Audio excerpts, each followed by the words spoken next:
Hi, I'm Brick Road, and this is not a music YouTube channel, even at the best of times, but I was thinking with the sad and untimely death of Weird Al Yankovic having been assassinated at the 1985 Grammy Awards, that we would take a moment and look back and do a bit of a retrospective tier list of the man's work, the greatest musician of our era. That's not a joke, by the way. That is 100% how I feel about Weird Al Yankovic. So I have his entire discography here, all of his studio albums.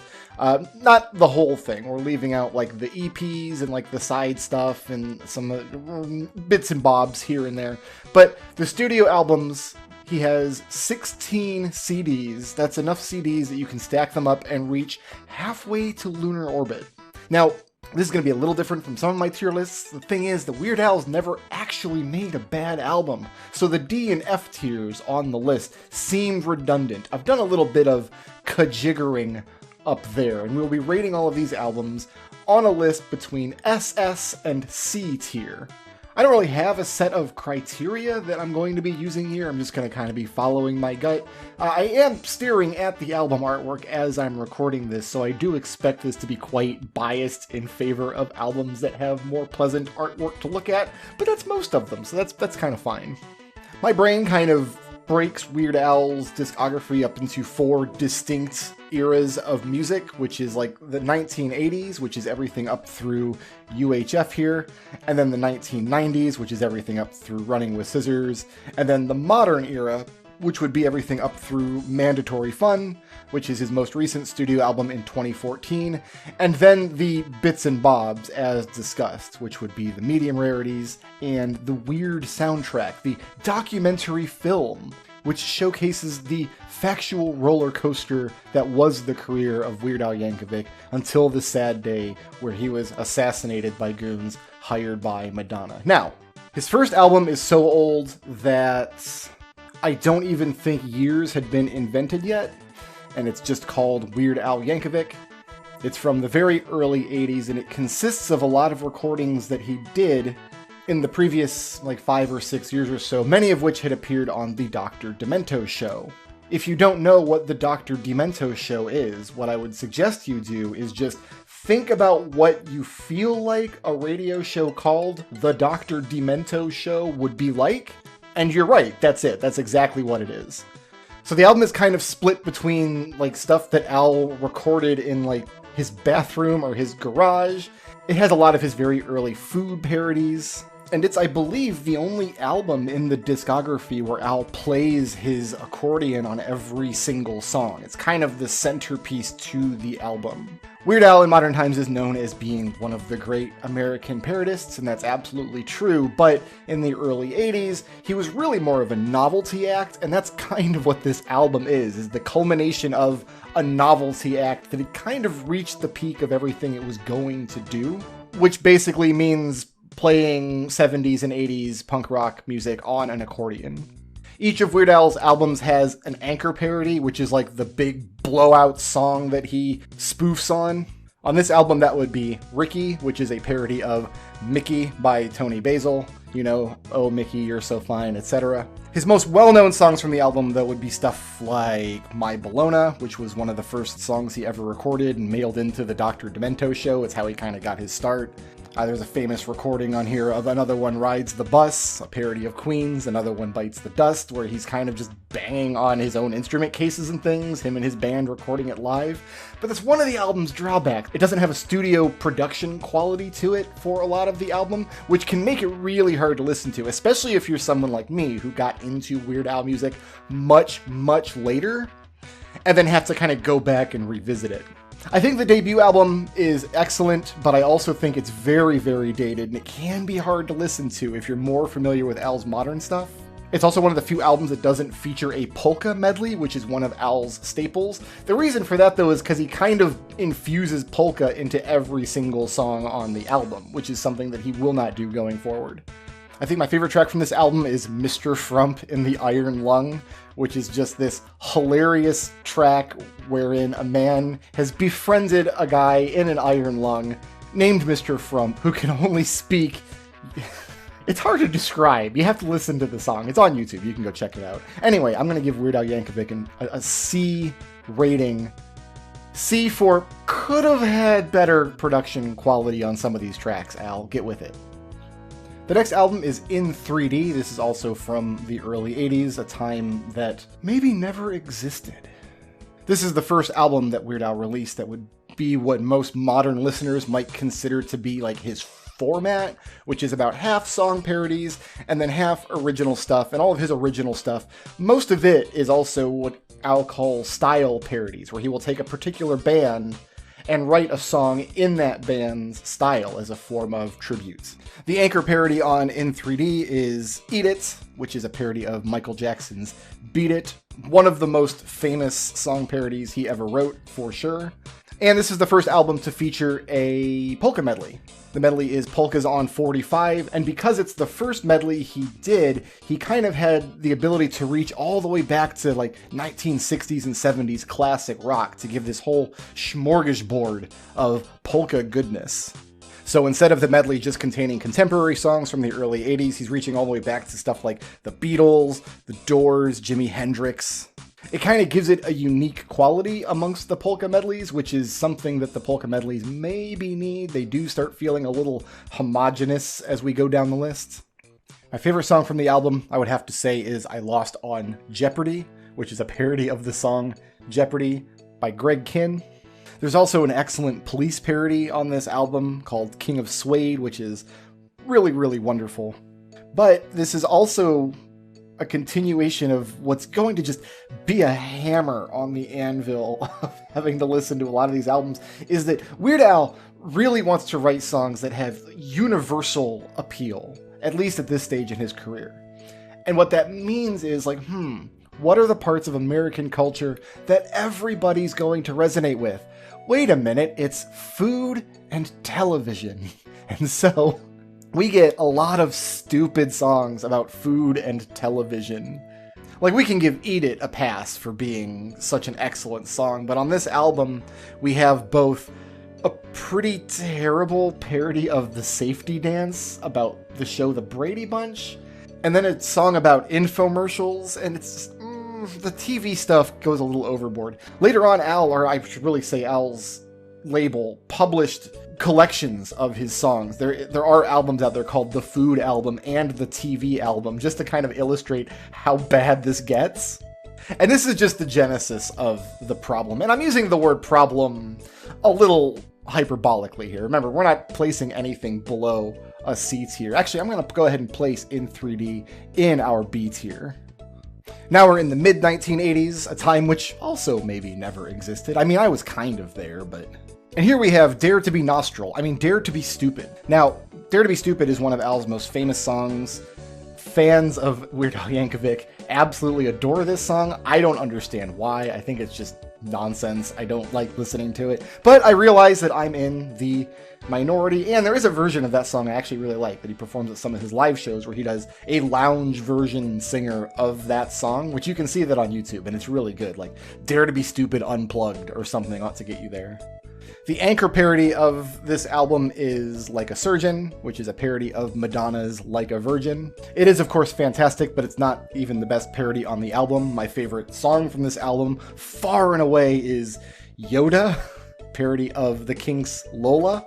Yoda is one of those songs I could just listen to forever, and I'm not even a fan of Star Wars. I don't even particularly care about Yoda that much. It's just this song just nails it so well for me. This is also one of the albums where there has been some studio meddling. There are a couple of parodies on this album that apparently came down from the high brass that aren't that good. The song I Want a New Duck just doesn't make any sense. And then the song Girls Just Want to Have Lunch makes even less sense. And listening to that song, like, you just hear that Al is angry about recording it. It's probably for the best that he was assassinated around the time this album came out. I also think this is the worst album artwork in the whole, legendarium, and I'm going to go ahead and put Dare to Be Stupid. On the strength of Yoda alone, I'm going to go ahead and plop it in the B tier. Now, if you look online at some discussions, believe it or not, I am not the first cat on the internet to decide to talk about Weird Al albums in a public forum. The consensus seems to be that the two weakest albums in the discography are this one, Polka Party, and one we'll get to later once we're through the 1990s. And whenever I read those arguments, I'm always thinking, like, this is somebody who hasn't sat down and listened to Polka Party for a while. I think this album is outstanding. It's one of the ones that I owned as a kid. That's going to be a common theme, I think. You'll be able to identify the 5 Weird Al albums that I owned as a child, and surprise, they're the ones that I have great nostalgia for. Who can say? The anchor parody for this album is Living with a Hernia, a parody of James Brown's Living in America. It's fantastic. I love the song so much. I think it's his strongest, like, main anchor parody yet. He's also got Addicted to Spuds on here. He's got Don't Wear Those Shoes, which is hilarious. He's got Christmas at Ground Zero, which is one of my favorite Christmas songs ever written. You just have to really appreciate a song about celebrating Christmas and getting melted in nuclear fire. And Weird Al does, so good on him. It's got one of my favorite polka medleys on it, because we're here in the mid-'80s with all of that great 80s music sound. I actually really came to love music from this era as I grew into adulthood. So hearing all those 80s classics, like what's in there? We got Sussudio, Rock Me Amadeus, like just putting all of those into a polka medley. Anytime anybody celebrates the 80s, I'm on board. And that's exactly what this album is. I cannot, in good conscience, place Polka Party any lower than an S-tier album. It's fantastic. So now if Polka Party was bad, then Even Worse is even worse. That's a fantastic joke, and you have to say that every time you're talking about the album Even Worse. This might be the biggest song Al recorded in the 80s. I don't have the actual, I don't think that Spotify started releasing their online stats until the mid 90s. I couldn't be sure. I have no way of checking. But this is the album that released the anchor parody, Fat, parody of Michael Jackson's Bad. One of his biggest songs ever. And I think the first big parody he's done where he really nails the sound of the song so well. It's also a fantastic music video. By the way, Weird Al's music videos are an art form unto themselves, and many tracks have videos that you can just sit and watch for hours and hours. The other runaway songs on this album for me are I Think I'm a Clone Now, parody of Tiffany's I Think We're Alone Now. That's one of my favorites. This song is what I like to call an elevated parody. That's when Al takes a song that kind of doesn't matter much. I Think We're Alone Now by Tiffany was a cover of some even older song. And it's fine. It's a teeny bopper kind of romance song. The lyrics are just kind of nothing. But it's super catchy and fun to listen to. So Al takes that catchy song and gives it humorous lyrics that are worth listening to. And thus, the parody is elevated parody. I Think I'm a Clone Now is a great example of that, but he does this all the time on a lot of his albums going forward. Unfortunately, for whatever reason, Al did not put a polka medley on Even Worse, and I'm sorry, but that's just going to relegate it to the A tier. Now, one reason he might not have done a polka medley on Even Worse is that at this point in his career, Al is pumping albums out.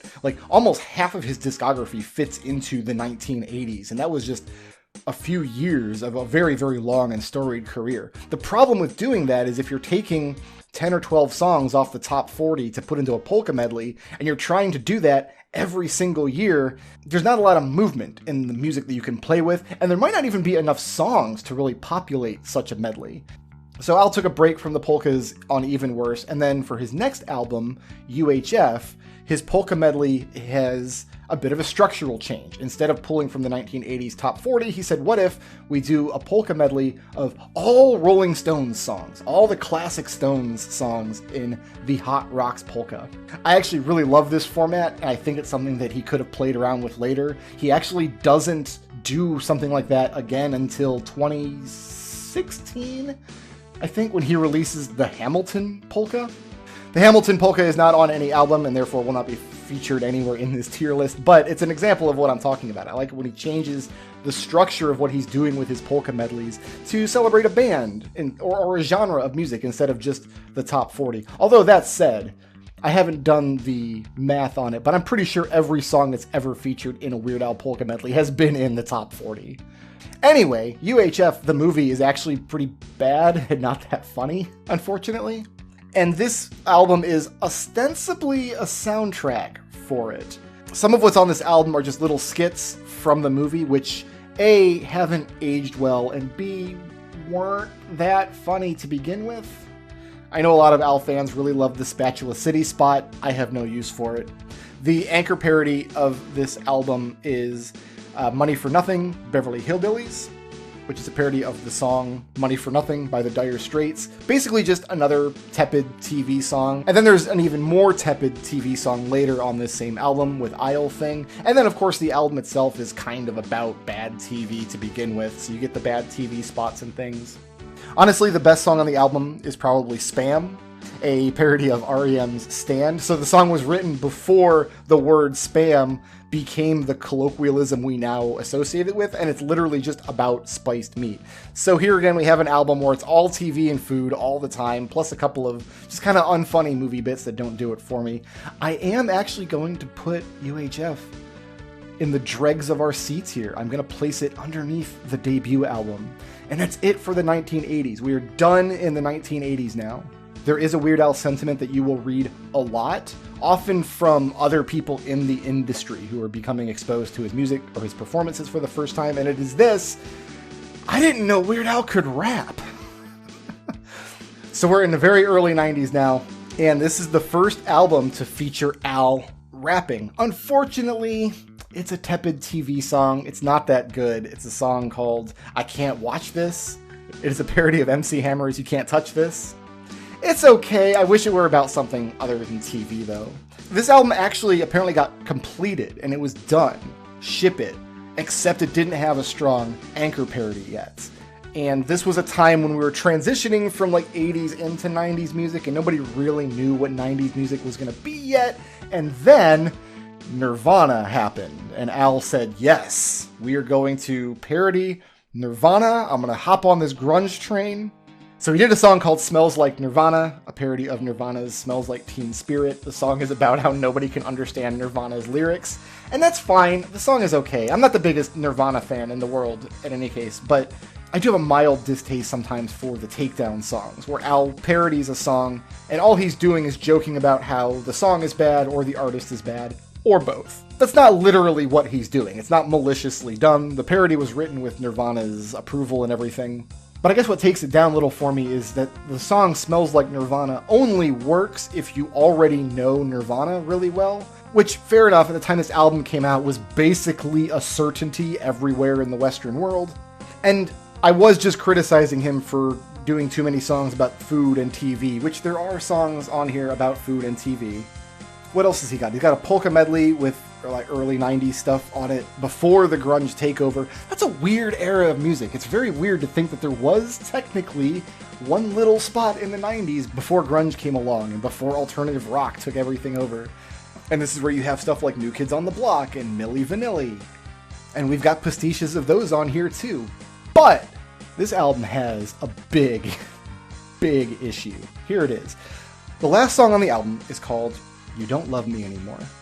It's this like soft rock ballad about a man who's thinking he needs to break up with his girlfriend because she doesn't love him anymore. And he knows this because she's like shaving off his eyebrows and like ramming his car into a tree and poisoning his coffee. So he's starting to take the hint. Great way to end off the album, but it doesn't end off the album. See, in the 90s, and I think Nirvana might have pioneered this practice, but what they did was the last song on the CD had like a big 10-minute blotch of just silence after it in the recording. So if you were listening to the album in the CD player, the song would end, and if you didn't immediately go and shut it off, it would just be playing silence. You wouldn't know. After 10 minutes, they just start screaming and hammering their instruments in order to give their listeners heart attacks. So Al has an unofficial track at the very end of this CD called Bite Me, which is just a 7-second him yelling and making noise. When I was a kid, Off the Deep End is one of the albums I owned, and another album that I owned was Weird Al's Greatest Hits Volume 2, which is not on this list. We're not counting the Greatest Hits albums as an album for purposes of this tier list, but I did own it. And that album also had You Don't Love Me Anymore. And my parents, in our living room, hooked up to a speaker system that could play out into our backyard, had a 5-disc CD changer. It was by far the most expensive thing we owned in our house. And I happened to own 5 Weird Al CDs for a good portion of the 1990s. So my friends and I would load it all up with Weird Al. We'd go into the backyard. We had a trampoline. We had a pool. And every time that song started, You Don't Love Me Anymore, with the soft acoustic guitar, part of my brain would seize up like, oh no, is this the good version from the Greatest Hits album that's just going to end and go on to the next song? Or is this the bad version where I'm going to have to run into the house and stop it? Anyway, the point is, I would place Off the Deep End as an A-tier album, but because of the psychological torment of Bite Me, I am relegating it to the top of B-tier instead. B for brain torment. It's literally the cause of all of my anxieties and psychological distress here in 2023. Is it still 2023? I haven't checked. Okay, that accounts for Weird Al prehistory as far as I'm concerned. This next album is Alepalooza. This is the one that I came into the man, the myth, the legend. I had a friend who had moved into the neighborhood. He owns Alepalooza. It was a brand new album at the time. Listened to it. It completely blew my mind, and I was a Weird Al fan ever since. Alepalooza is very, very special to me for that reason. It's very, very special to me for a couple other reasons, too, though. For one, this album is filled with excellent, hilarious songs. On all of the albums we've played so far, usually 1 or 2 songs not super enthused about. Alepalooza only has 1 bad song on it. It is a parody of Billy Ray's Achy Breaky Heart called Achy Breaky Song. It's also a takedown song. The song is literally just about how terrible that song is. But the polka medley on this album is not really a medley at all. It's just a polka cover of Queen's Bohemian Rhapsody called Bohemian Polka.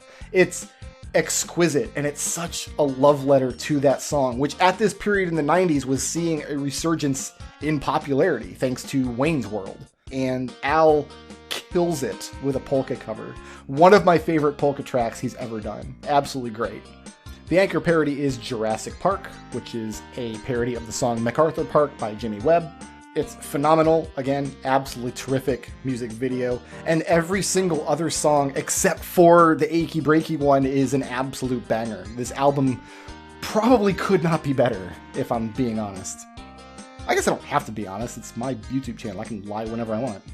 Favorite track from the album, though, is got to be Livin' in the Fridge, parody of Living on the Edge by Aerosmith.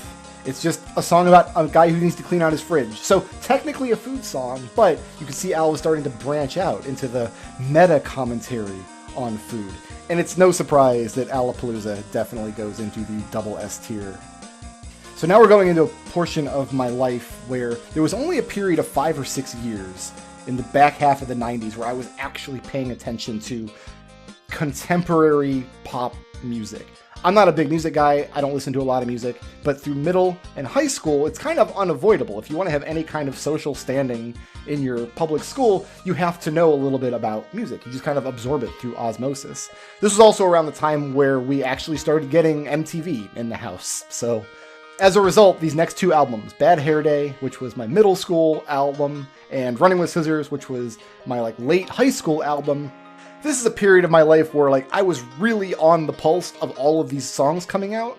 Also, with Bad Hair Day specifically, you have to understand that if you were to force me for some reason, because we've been transplanted to North Korea and I'm just being tortured for the rest of my life, if you told me I could only have one genre of music to listen to forever, ever, ever, I could no longer listen to anything else, I would pick 1990s alternative rock.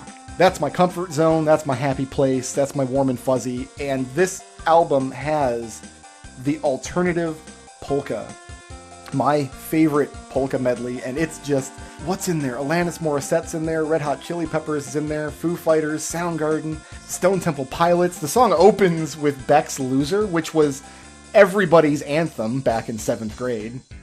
It's weird to think of, but this is just the second album in the row where the high point is the polka for me. The rest of the album is really good too. The anchor parody is, oh yeah, Amish Paradise, a little song you may have heard of here and there. a parody of Coolio's Gangsta's Paradise, which famously caused a snafu in the way that Al received permission from his artists. And again, everybody, I didn't know Al could rap, even though he had just rapped a couple albums ago. You've got a cappella on this album. You've got Al playing with a little bit of R&B. You've got, you have a TV song, but it's a parody of Soul Asylum's Misery, which is one of my favorite bands from that era, so I guess I'll give it a pass. The album also features one of my favorite Weird Al originals, I Remember Larry, just about a guy who pulls one too many pranks and then gets left for dead in the forest. Very, very cheerful subject matter. This might also be one of Al's just most iconic artwork that he has on his album. This is the last album to feature him looking like classic, like 1980s Weird Al with the big glasses and everything. So even though Alepalooza has one song that I'll skip, and Bad Hair Day doesn't have any songs that I'll skip, I still think the high points of Alepalooza are higher. And that might just be nostalgia talking. That might just not be true in general. So I'm going to have to place Bad Hair Day beneath it in the double S tier. So I said that Fat might have been the biggest Weird Al song, and if you disagreed with that, and then if Amish Paradise was the biggest Weird Al song, and then you disagreed with that, then maybe you'll agree that the anchor parody of Running with Scissors, The Saga Begins, a parody of American Pie by Don McLean, all about Star Wars Episode 1, The Phantom Menace. Ah, what a fantastic song. Fantastic parody. And, you know what? I'm just going to say it. It's my favorite Star Wars movie. I'm not a big Star Wars guy. I don't have a lot of opinions about the franchise, but I think Episode 1 is the best film in the series. Don't at me. Hashtag sorry, not sorry.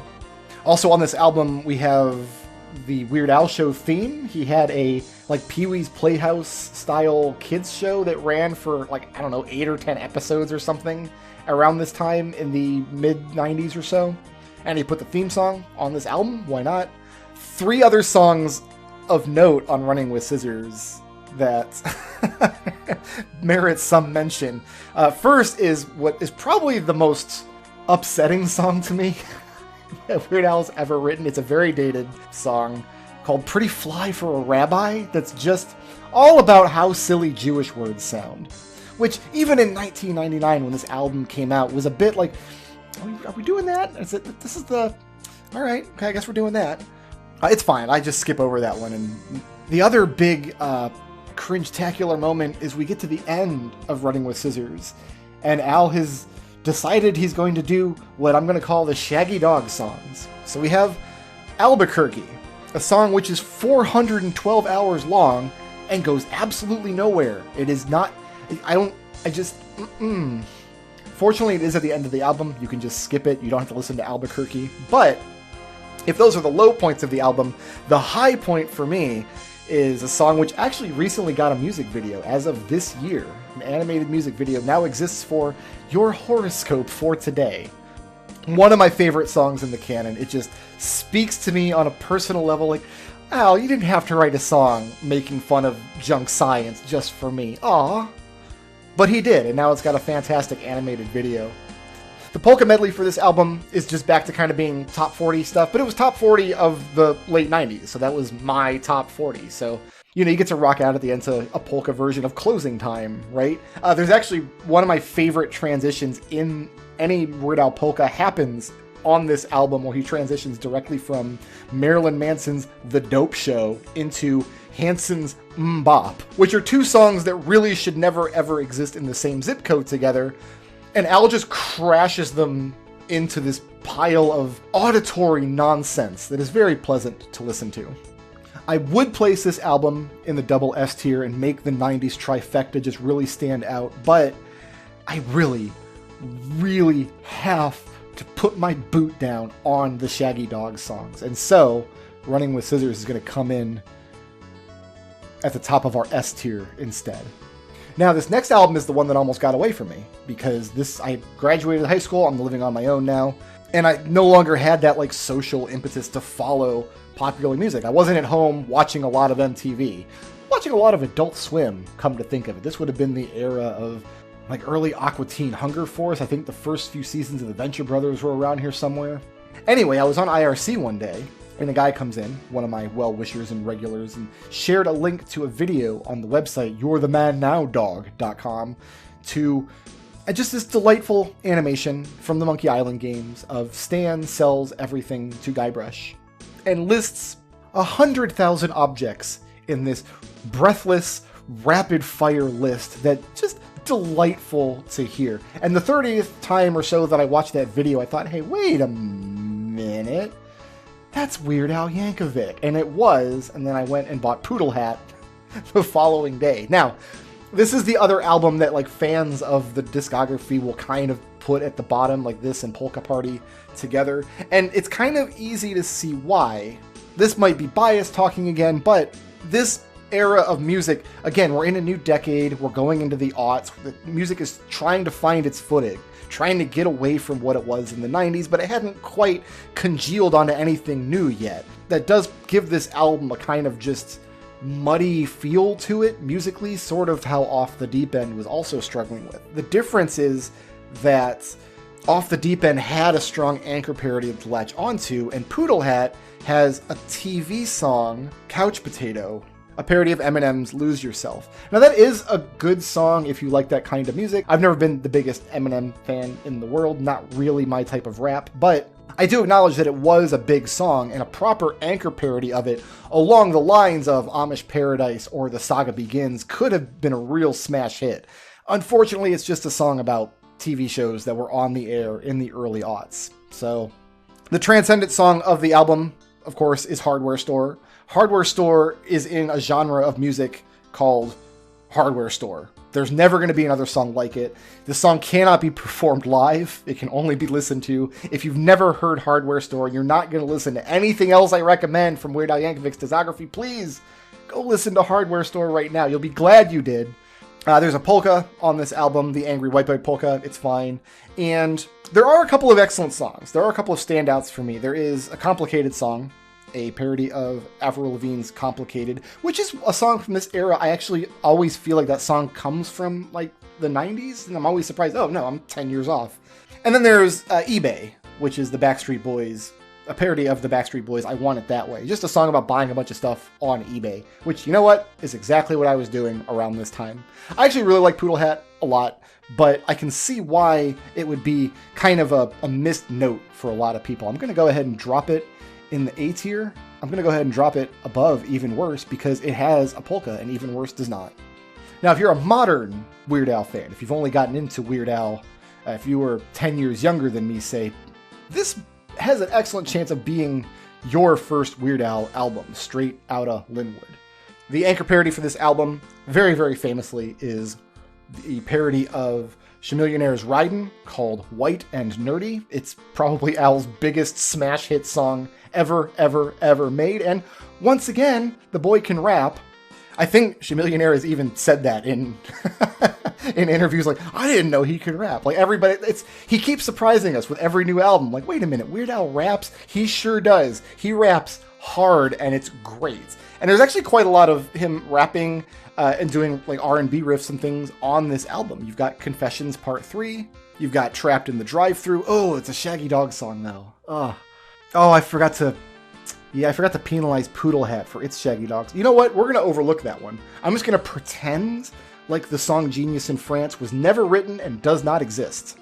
Anyway, there is a polka on Straight Out of Linwood. It is a polka. The standout song for me is actually the last song on the album, which means you do have to skip over the Shaggy Dog song. When you get to Trapped in the Drive-Thru, you actually have to push the little button on your portable MP3 player that you have because the iPhone hasn't been invented yet. So you can listen to Don't Download This Song. I'm pretty sure that when he put this song out, it's a parody, like a style parody of kind of kitschy celebrity cause songs from like the 70s and 80s, like We Are the World kind of stuff. It has kind of a gospel feel to it, all about song piracy. And I'm pretty sure Al released the song for free, so you had to download it if you didn't just buy the full album. Hands up if you downloaded Don't Download This Song. Can't follow simple instructions. Straight Out of Linwood as an album, though, is really kind of all over the place. Like, it goes up and down and up and down and up and down. And that does make it kind of hard to place. I think I am going to drop it in the A tier. But then we have to address this the Shaggy Dog song has to be addressed. It just can't. So if it was going to go in A tier, it's going to drop down to the top of B tier. And this is where it has to live. I didn't make the rules. I did make the rules. This is my tier list. And then we have another immediate problem in the very next album. So this was 2007, 8, 9. We're getting into the back half of the aughts now. We're like, people don't buy CDs anymore. Like, you don't go down to the CD Max. Is there a store called CD Max? I feel like I've seen a store. Anyway, you're not going and buying albums anymore. And this was also before like the big vinyl resurgence, like before hipsters got a hold of everything and, oh, playing it on rubbery plastic with a needle makes it sound better. It doesn't. You're crazy. Anyway, Al was like, okay, well, I'm going to experiment with turning parodies around faster. I want to put out a lot more singles. And that's exactly what he did. He started putting out songs one at a time over the course of the next few years. The first one was one of my favorite Weird Al parodies, Whatever You Like. A parody of Whatever You Like. I love this song. It's just so gutsy that he doesn't change the name of the song. He doesn't change the subject matter. Both songs are just about trying to impress your girlfriend with how rich you are. But the original song was just this really cheesy rap song, like, oh baby, you're so hot and I'm gonna fly you around in my private plane and we're gonna have Patron on ice, you know.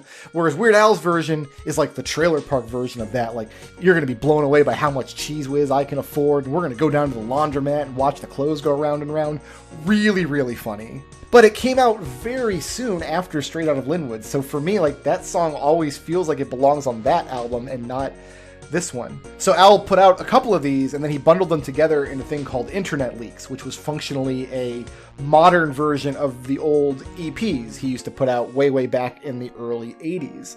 And then once he had an anchor parody ready to go, this album's anchor parody being Performed This Way, a parody of Lady Gaga's Born This Way, which is one of my favorite songs of his, absolutely fantastic. Once he had that parody, he just kind of plugged it in and put it out, and so listening to the songs on this album is a great exercise. They're all bangers, all 12 songs. He has the polka medley, thankfully. He skips the Shaggy Dog song, thankfully, and everything else is just awesome. You've got Craigslist on here, which is amazing. You've got Skipper Dan on here. You've got Another Tattoo, which might be one of my sleeper favorites. And the issue with having so many bangers right in a row is that nothing on the album really gets a chance to experiment. There's nothing on this album that, like, Al's playing with a gimmick. You're not going to hear anything like, hey, what if we do a cappella? Or what if we just sing 400 words super fast without taking a breath? That kind of stuff doesn't appeal to everybody, but I think it does appeal to Weird Al fans. You know what I mean? So to have a whole album that's just great songs, but nothing that's really poking the boundaries at all, you end up with an album that kind of doesn't feel like an album. It just feels like a greatest hits collection, even though there are songs here that did not appear anywhere else outside of Alepalooza. So for that reason, it's going to stay out of the absolute cream of the crop, but I think it can live at the top of the S tier and be perfectly happy there. And at last we arrive at 2014. To date, this is Al's most recent studio album, Mandatory Fun, so called because it is the last album on his contract with his label. They were going to, he'd already been murdered in 1985. They were going to dig him up, put him on trial, throw him in recording prison if he didn't get this album out. So Mandatory Fun came out, and the anchor parody for this album is Tacky, which is a parody of Pharrell Williams' Happy. And having listened to every single one of these albums in the past 24 hours, this is going to mark me out as like a fake fan. You know, the fake fan who like, oh yeah, my favorite song is on the most recent album. But it is. I'm sorry. Tacky is my favorite Weird Al song. I don't have stats because I don't like listen to music on Spotify and YouTube doesn't keep track, but I might have listened to Tacky more than any other song he's ever recorded. And that's saying something, considering there are songs I've been listening to of his since the mid-90s. So really, if this album were just Tacky and then a bunch of nonsense, it would still be an S-tier album. Unfortunately, it does have a Shaggy Dog song. It's probably the best of his Shaggy Dog songs, but it's still pretty awful. It also has a lot of good experimental stuff, which is what I was just talking about that Alepalooza was missing out of. So you've got stuff like the sports song, you've got stuff like Mission Statement, which is really good. And you have maybe his best modern polka. Now, that's what I call polka, might be the best one he's done in years. That medley includes a section of Macklemore's Thrift Shop, which I had not heard that song before listening to Weird Al's Polka, and now it's one of my favorite modern raps. So yeah, I would definitely put Mandatory Fun in this double S tier, but I can't because it has a Shaggy Dog song, so we're gonna knock it down. We're just gonna unplug it from the double S tier, which is, you know what, I'm gonna be honest, it does hurt a little bit. But it has to be done, otherwise the science isn't done correctly, and then where does that leave us? So that's it for the studio albums, but we've got 2 more albums on the list. In 2017, Al released a thing he called the Squeeze Box, which was all 14 albums we've just placed. I think there was a CD version and a vinyl version, but I'm not sure about that. But anyway, there was also another album called Medium Rarities, and this was just everything else. He had recorded a lot of songs like TV spots and like singles here and there that never made it onto a studio album. He just compiled all of them onto this one disc. So some of these tracks are just really old tracks that never landed on another album. Stuff like Headline News, Pac-Man, which is a Beatles parody. He did the main theme for a movie called Spy Hard that nobody remembers. He's also got like TV and internet spots here. Like if you remember, he was once on an episode of My Little Pony. He's got that on here. He was once on an episode of The Simpsons. That's on here. Somebody commissioned him to write a music track for like a World's Fair exhibition about the human brain. So he's got a song called The Brain Song that is spectacular. But because it is just a hodgepodge of a lot of other things from a lot of other places, many of which don't really work without the accompanying video elements, there's really nothing uniting the album together. And it's not intended to. It's not intended to be listened to as a full album all in one go. So it really is just a history piece, more or less. I do wish Al had released this at some other time. I unfortunately was not in a position to buy the $400 Squeeze Box when it came out. I would have loved to have it. But Medium Rarities has been archived on YouTube and in other places, so you can still get a hold of it. It's not like it's lost media, thankfully. But I also can't place it higher than this B tier here, I don't think. Simply because it doesn't have its own identity. And a lot of the tracks that it does have are versions of other tracks that already exist. There's the extra gory version of The Night Santa Went Crazy. There's a demo version of Yoda, which is not good to listen to. There's a more modern version of his Happy Birthday song, which is really good to listen to. And then just a smattering of other stuff. So worth going through if you're already a big Al head, but maybe not if you're just the casual listener. That brings us to Weird, the Al Yankovic story, the soundtrack of the completely accurate documentary that came out end of last year in 2022. So most of what's on Weird are modern recordings of Al's earliest songs. So we get an excellent version of Another One Rides the Bus, which is now my preferred way of listening to that song. Updated versions of Like a Surgeon, Amish Paradise, My Bologna. And then the back half of the album, like any good soundtrack album should be, looking at you, UHF, is the score of the soundtrack. And a lot of it is just excellent. Really, really good to listen to.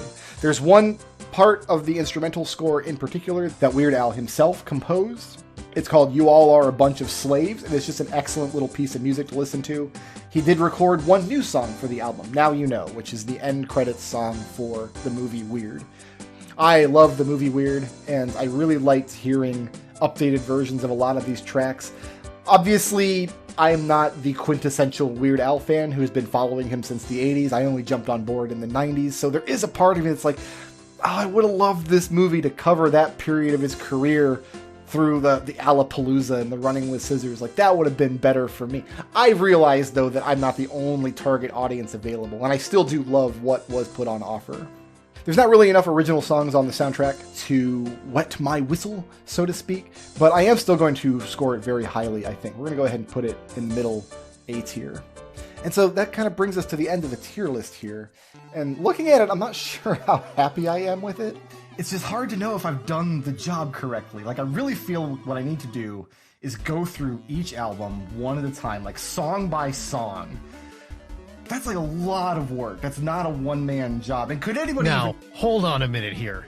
You wouldn't dare to be stupid enough to tackle such a monumental task by yourself. Hold on, I think there's a fly in the room or something. I'm gonna go ahead and open a window and let that out. Hey, no, hold on. We're gonna need to bring this to the next level. I regret everything. I regret nothing. And I'm here too.